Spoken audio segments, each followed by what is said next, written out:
உலக மகளிர் தினத்தை முன்னிட்டு புதுச்சேரியில் தொடங்கியுள்ள பெண் ஓவியர்கள் மட்டுமே பங்கேற்றுள்ள சர்வதேச ஓவிய கண்காட்சி பார்வையாளர்களை வெகுவாக கவர்ந்துள்ளது.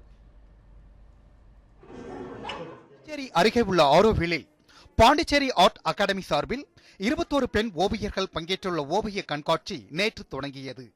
இதில் பிரான்ஸ், ஜெர்மனி, அமெரிக்கா உள்ளிட்ட வெளிநாடுகள் மற்றும் இந்தியாவின் தமிழ்நாடு, புதுச்சேரி, கேரளா, கர்நாடகா உள்ளிட்ட மாநிலங்களைச் சேர்ந்த பெண் ஓவியர்கள் வரைந்த 85 ஓவியங்கள் காட்சிக்கு வைக்கப்பட்டுள்ளன.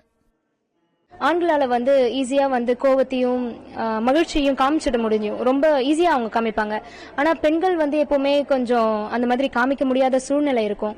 அதனால நாங்க எங்களோட பேஷன்லயும் கெரியர்லயும் தான் அதை காமிப்போம். ஸோ நாங்க ஆர்டிஸ்டா அதை கேன்வாஸ்ல காமிக்கிறோம், எங்களோட பெயிண்டிங்ஸ்ல அதை காமிக்கிறோம். பெண்களின் திறமைகளை வெளிக்கொண்டு வரும் நோக்கில் முழுக்க முழுக்க பெண்களை மையப்படுத்தி இந்த கலைநயம் மிக்க அழகிய ஓவியங்கள் வரையப்பட்டுள்ளன. இந்த கண்காட்சியை உள்ளூர் வாசிகள் மட்டுமின்றி புதுச்சேரிக்கு வருகை தரும் வெளிநாட்டு சுற்றுலா பயணிகளும் ஆர்வத்துடன் கண்டு ரசிக்கின்றனர்.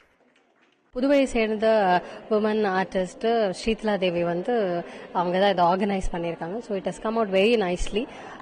So 21 woman artist all over south இந்தியாவிலேருந்து, கேரளா, தமிழ்நாடு, பெங்களூர், கர்நாடகா இப்படிலேருந்து பல இடங்கள்லேருந்து, அதுவும் ஆரோவிலை சேர்ந்த ஆர்டிஸ்டும் இதில் பார்ட்டிசிபேட் பண்ணியிருக்காங்க.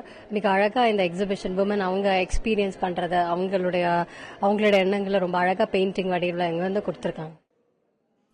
இந்த கண்காட்சியில் 80 வயதான அமெரிக்கா மூதாட்டி ஒருவர் வரைந்த ஓவியங்கள் பார்வையாளர்களை அதிகம் ஈர்த்துள்ளது.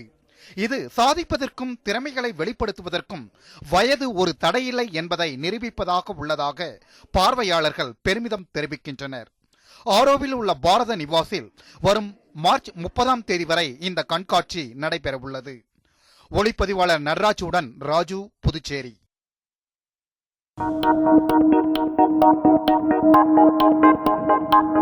Thank you.